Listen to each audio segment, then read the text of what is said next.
就只是投靠我姬家的一体。他若不愿当我，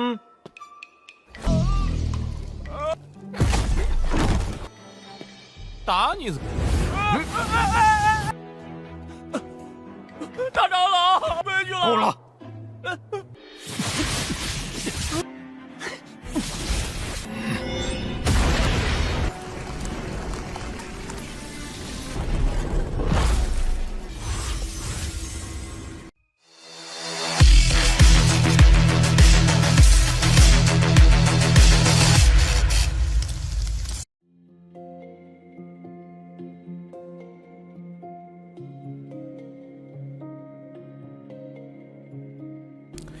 ！Halo semuanya, selamat datang di Ruang Sinema. Bagaimana kabar kalian semua? Semoga selalu sehat dan baik-baik saja.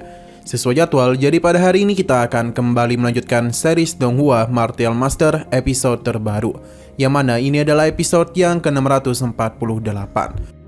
Bagi yang baru bergabung dengan series ini, kita sudah sediakan playlistnya. Jadi kalian bisa dengan mudah mencari di mana episode awal dari series ini.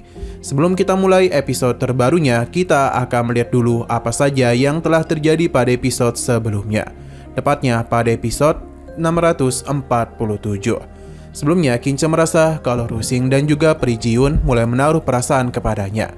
Ia meminta mereka untuk tidak melakukan hal tersebut karena yang dia cintai hanyalah Jiruyu saja. Mendengar tuduhan itu, sontak saja membuat Rusing murka, karena bagaimanapun ia tidaklah sudi menyukai pria sepertinya. Tapi berbeda dengan Ji-Yun karena ia mulai menganggap Kincen sebagai pria yang keren dan penuh karisma.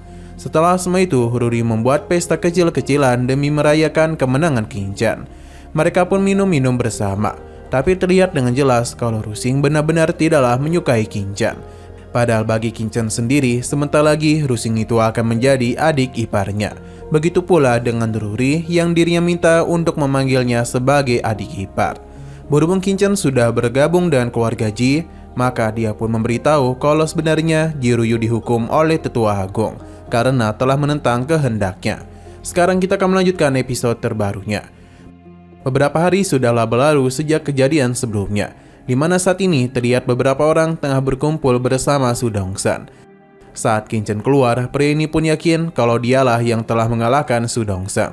Pria ini sangatlah sombong dan memiliki gaya bicara yang arogan.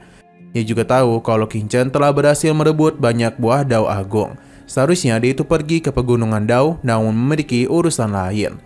Jadi lebih baik Kincen itu segera menyerahkan buah Dao Agung kepadanya. Tapi Kincen tidaklah terlalu mempedulikan hal tersebut. Pria ini tertawa dan memberitahu kalau dia merupakan putra kandung dari keluarga Ji. Karena itulah Kincen harus tunduk kepadanya, sebab dia hanyalah anjing yang sedang menumpang hidup di bawah naungan keluarga Ji. Sebenarnya perkataan Jiru Guang ini telah membuat para murid lainnya menyesal, karena mereka berusaha untuk menahan diri. Sementara itu Jiruri menghentikan perkataannya. Jiru Guang tidaklah peduli karena jika Kincen tidak menuruti kemauannya, maka ia tak boleh pergi ke tanah leluhur keluarga Ji. Kincen pun memintanya untuk mengambil buah tersebut dari tangannya. Saat Jiru Guang menantikan hal tersebut, Kincen langsung saja memberikan pukulan manja kepadanya, hingga membuat Jiru Guang terpental dan giginya copot. Apa yang telah dia alami membuat beberapa murid tertawa. 就只是投靠我姬家的一体。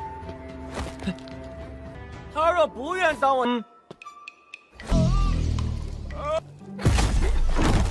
Sementara Jiru Guang sangatlah kesal karena ada yang berani memperlakukan dirinya sampai seperti ini.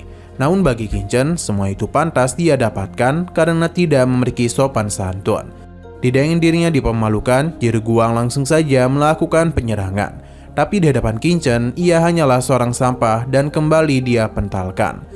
Akan tetapi ini semua pun segera terhenti oleh kedatangan dari Tetua Agung. Melihat tetuanya datang, Jiru Guang pun mengadu kepadanya dan memohon agar bisa menghukum Kincen. Tapi Tetua Agung menghentikan bacotannya karena dia itu tidaklah terlalu peduli kepadanya. Setelah semua orang siap, Tetua Agung pun membawa mereka pergi. Sementara Kincen masih sempat memberikan ejekan kepadanya. 打你怎么？大长老，回去了。够了！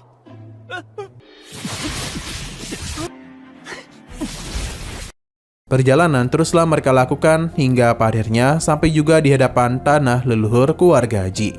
Sebelumnya, Qin Chen sudah melihat gerbang tersebut dari sisi luar, namun dia tidaklah berani masuk secara paksa. Dengan bantuan Tetua Agung, maka dia dapat dengan mudah memasuki tempat tersebut. Pintu besar ini memiliki sebuah segel yang cukup rumit, jadi tidaklah sembarangan orang yang bisa masuk ke dalam sana. Dengan kekuatan miliknya, Tetua Agung pun membuka pintu besar ini. Seketika aura besar dan getaran juga terjadi yang membuat para murid sedikit terganggu. Sesaat kemudian gerbang besar ini pun akhirnya terbuka juga. Tetua Agung pun membawa mereka memasuki tempat tersebut. Perjalanan teruslah mereka lakukan karena bagaimanapun jalur gua pada tempat ini sepertinya cukup panjang.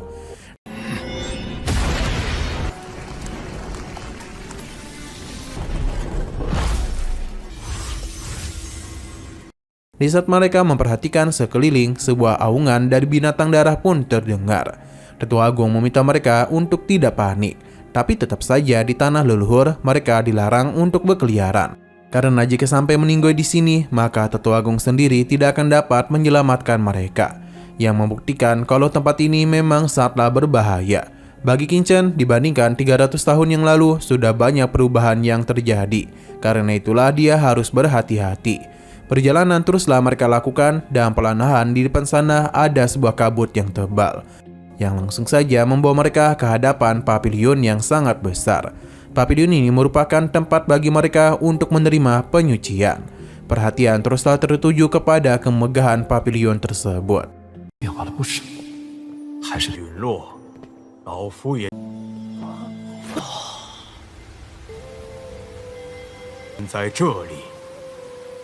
Sementara Qin Chen dapat merasakan adanya hal yang tidak beres, karena terdapat aura tekanan yang sangat kuat. Tapi sepertinya mereka tidak akan memasuki tempat ini dulu, karena akan masuk pada minggu depan, karena akan masuk pada Selasa depan.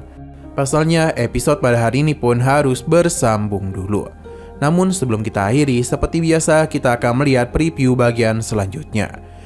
Dalam pavilion tersebut terdapat sosok yang asing bagi kita, sementara Qin Chen mengenali sosok itu yang merupakan ras dari dunia lain. Sosok ini pun memperhatikan Qin Chen karena Ditu Masila berada di tingkat setengah langkah dari Martial Emperor. Jadi bagaimana bisa Tetua Agung membawanya kemari? Sambil tertawa, Tetua Agung memberitahu kalau ranah Qin Chen memang agak rendah dari yang lain. Namun dari segi kekuatan ia jauh lebih unggul. Bahkan dia bisa menggunakan dua aturan utama sekaligus.